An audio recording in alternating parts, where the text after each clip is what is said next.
Hello friends, welcome back to our video lecture series on course titled Fluid Mechanics 2.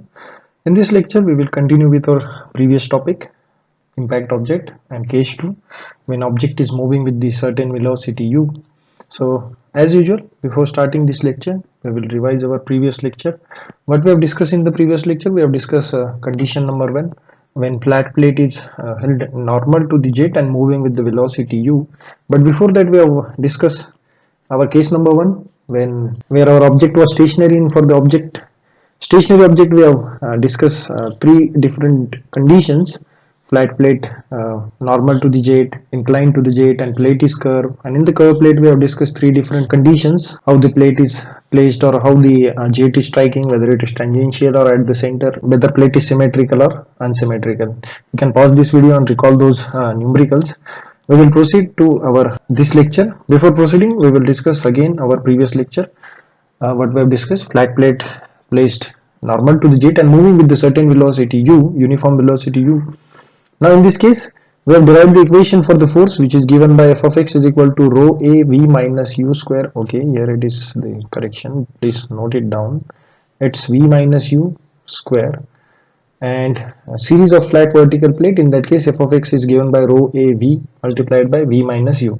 So here we have considered whatever the mass flow rate is, rho a v, that is not v minus u, because before moving that plate away from the jet, another plate is coming and going to take its position. So in that case, we have not considered relative velocity while calculating this mass flow rate, and we have simply considered it as rho a v multiplied by v minus u. Again, in both the cases, we have calculated work done per second, which is given by force exerted by the jet multiplied by velocity. What is the velocity? Plate velocity. We have determined it from the force into displacement equation. Again, we have also computed efficiency in both the cases, where the plate was normal and series of flat vertical plates. In both the cases, we have determined efficiency, which is given by output power divided by input power. Output power is work done per second, input power is kinetic energy per second. Remember that all the quantities we have taken in terms of rate over the time, that is per unit time. So let's proceed for our today's lecture. We are going to move to the next second case, where the flat plate is inclined to the jet and moving with the velocity u. So we are in second case, and in second case we are going to discuss second condition when plate is inclined to the jet.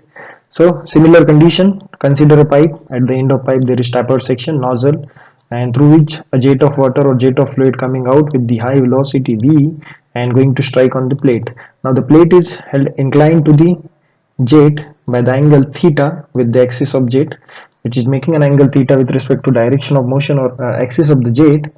Now when this jet is going to strike, obviously it is going to glide over the plate in tangential direction to the plate.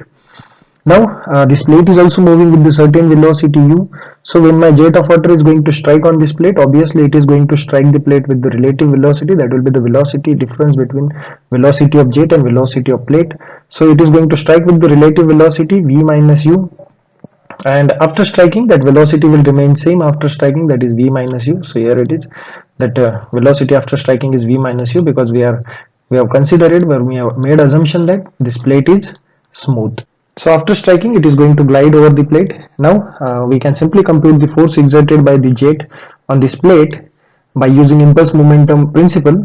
So before proceeding that, we will compute again similar mass of water which is going to strike to the plate, that is mass of fluid flowing per second, which is given by density multiplied by q, where density multiplied by area multiplied by velocity of strike. Now whatever the velocity of strike, that is a relative velocity by which our jet of fluid is going to strike on the plate, that is given by v minus u. So our mass of liquid flowing per second is given by rho a v minus u, rho a multiplied by v minus u. So this is our equation for the mass of fluid flowing per second.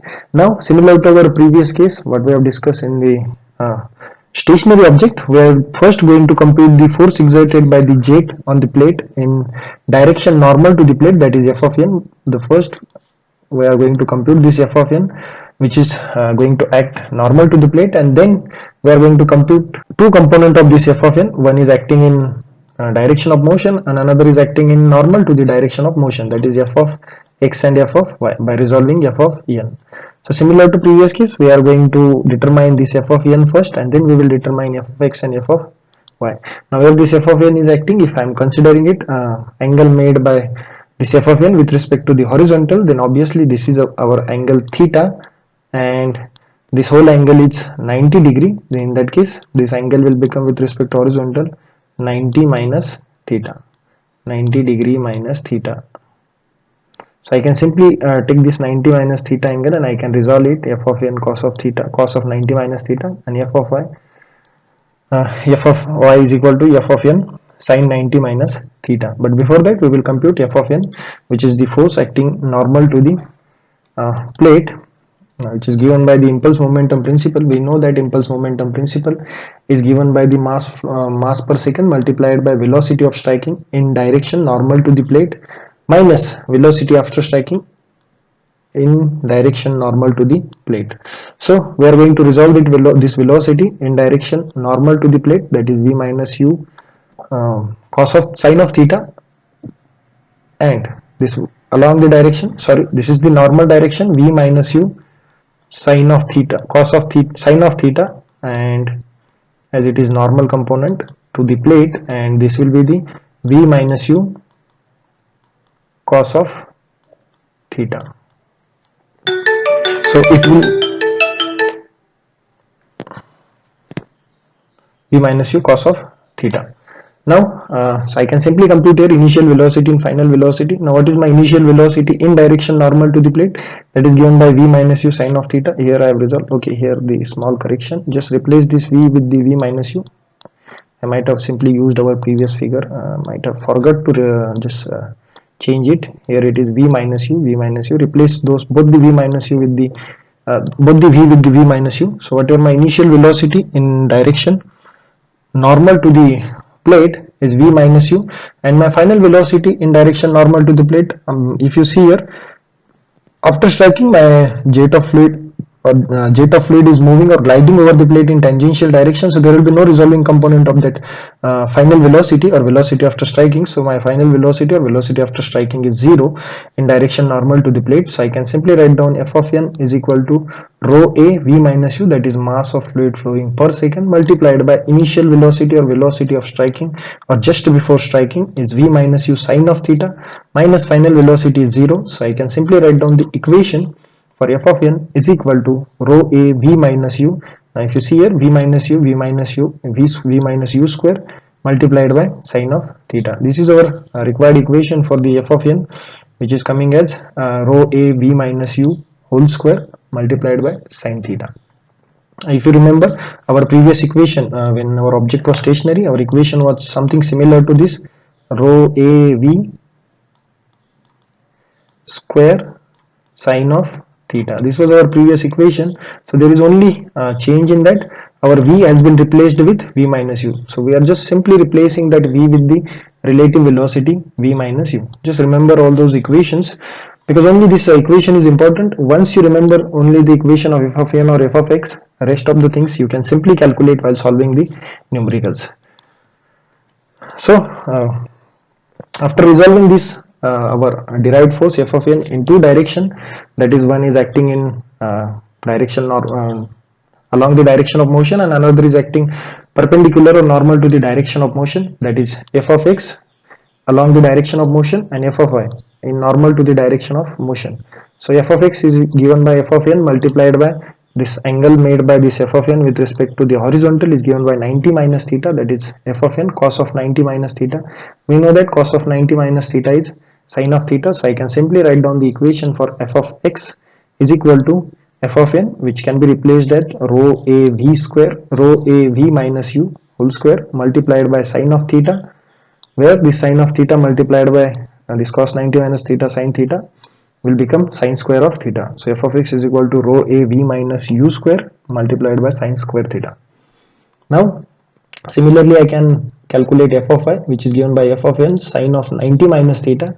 So simply by putting value of f of n and sin 90 minus theta as cos theta, I can write down the equation f of y is equal to rho a multiplied by v minus u whole square multiplied by sin theta cos of theta. Again, if you remember, we have derived the same equation, just we are replacing our v with the v minus u in both the equation. We have derived the same equation while we were discussing the case number 1, when object is stationary and plate is inclined to the z by an angle theta. So hope you understood this. Now in this case, we are going to compute again work done. We know that rate of work done is given by force multiplied by distance travel per second. That is given by force multiplied by velocity of the plate. So you can simply calculate work done per second is equal to f of x multiplied by u. So what is our f of x? It is given by rho a multiplied by v minus u square multiplied by sine square theta and multiplied by u. Unit of this work done per second is Newton meter per second or joule per second, or can also be written as watt, which can also be written as capital W. Now we can simply calculate efficiency in this case. So whatever our efficiency is given by output power divided by input power, or input power is the kinetic energy provided per second and output power is work done per second. So whatever kinetic energy per second is given by half mv square per second, that this mass per second is given by the equation rho av, because we are calculating here kinetic energy. Kinetic energy is the input energy which we are providing from the nozzle, so we are measuring it here, so there will be no concept of relative velocity. We are simply going to consider the same velocity. So here it is rho av, that is mass flow rate per second or mass of fluid flowing per second multiplied by half multiplied by v square. So I can simply write down it as half rho a v cube. Now work done per second, just we have calculated rho a multiplied by v minus u multiplied by u. So by taking its ratio, what I will get here, this rho a will get cancelled. What is remaining, the rest of thing, this 2 will get on top. So what we are getting here, 2v minus u, sorry, here it is square. I have typed those equation, but somehow those square power are just coming down while I am just opening it again. I will just check it again. Just note down those correction. This is not 2, it's a square actually. So 2 multiplied by v minus u whole square multiplied by sine square theta multiplied by u divided by v cube. This will be our required equation for the efficiency of jet in this case, and those are the force equation, f of x and f of y, and this is our equation of the f of n. So remember those equation in case of flat inclined plate. This is not most probably used case, because the most applicable case, which is the curve plate placed in the path of jet, that we are going to discuss in the next lecture. Now let's solve one small and simple numerical to get better understanding about this particular case. So what they have asked to compute here: a jet of water strikes with a velocity of 35 meter per second on flat plate inclined at an angle 30 degree with the axis of jet. So here inclined plate is given and jet is coming with the velocity 35 meter per second and going to strike on that plate. If the cross-sectional area of the jet is 25 centimeter square, then determine force exerted by the jet on the plate when it stationary, when plate is moving with the velocity 15 meter per second away from the jet, and also find the efficiency. Now this the same numerical we have solved in the stationary case, where we have solved it for the plate inclined with the 30 degree and plate was stationary. But here we have another condition in the requirement of the solution. They have asked to find the force exerted by the jet on the plate when it is moving with the velocity of 15 meter per second away from the jet. So it is moving away from the jet in this direction, in the direction of jet, and we need to calculate that force as well. So we will go one by one. The first, we will calculate the force exerted by the jet on the plate when it is stationary. Now first and foremost thing, write down all the given data. Velocity of jet v is given, 35 meter per second, angle theta is given. Now area of jet is given, small a. So after getting all those given data, we can simply calculate this force exerted by jet when plate is stationary by using equation f of n, that is, as I told you in the previous solution of the numerical, when they asked to calculate force exerted by jet on the plate, so you should always calculate it as normal to the plate. So if it is inclined, we are going to calculate it as f of n. So in that case, whatever the force exerted by the jet on plate is given by f is equal to rho a v square multiplied by sine of theta. By putting all the value, rho 1000, a is the 25 multiplied by 10 to the power minus 4, v is the velocity 35 meter per second, and theta is given as 30 degree.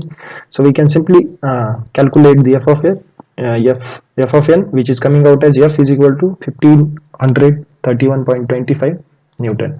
Now we can simply calculate the force when plate is moving with the velocity 15 meter per second. Now in this equation, we are going to simply replace this v with the v minus u. So our equation will become rho a multiplied by v minus u whole square multiplied by sine of theta. Using that equation, we can simply calculate force is equal to F is equal to 500 Newton. So here is our answer. Force exerted by the jet when plate is moving with the velocity 15 meter per second away from the jet. Now we can simply calculate f of x, because as they have asked to calculate efficiency, so we know that efficiency is given by equation output power upon input power, that is work done per second divided by kinetic energy per second. So for the calculation of work done per second, we need f of x. So we are going to calculate here f of x, which is given by f of sine of theta, that is f cos 90 minus theta, that become f sine of theta. By putting the value, it is coming as 250 Newton. Now by using this f of x value, we can simply compute the work done per second, that is given by f of x multiplied by 20. Okay, it's not 20, it's 15 actually. So just make that correction, it's 15. I might have taken it wrong. So 200 multiplied by 15, 25.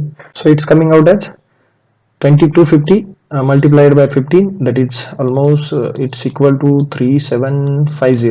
So it is 3750. So just replace this 5000 with the 3750. Now here it is again 3750. Now kinetic energy per second is given by half mass multiplied by v square per second. Mass per second is given by rho a v multiplied by v square. So simply our kinetic energy per second equation is given by half rho a v cube. Now whatever the here, the 500 should be replaced with the 3750 divided by this 53,593.75. so this ratio will become equal to 750, almost, it should be almost 7%. So this will be our required answer of the efficiency. Now if you see here, I haven't used this proper formula or whatever we have derived previously, so no need to remember this formula. You can simply calculate your efficiency by using work done per second and kinetic energy per second by using those two separate equations. So you just simply remember the equation of f of x or f of n in those cases, respective cases. So you can simply calculate all the things which is given in the numerical, which is asked in the numerical. Or if you remember this formula, you can directly use this formula as well for the computation of efficiency. So hope you understood this, or otherwise you can also derive this formula, but instead of going for the derivation while solving the numerical, you can simply use work done per second as separate calculation and kinetic energy per second as separate calculation, and just take its ratio. You will get the required value of the efficiency what you need to calculate. Hope you understood this case and this numerical. We will move to the next case in the next lecture. Those are the references what I have used while preparing my presentation. Thank you for watching.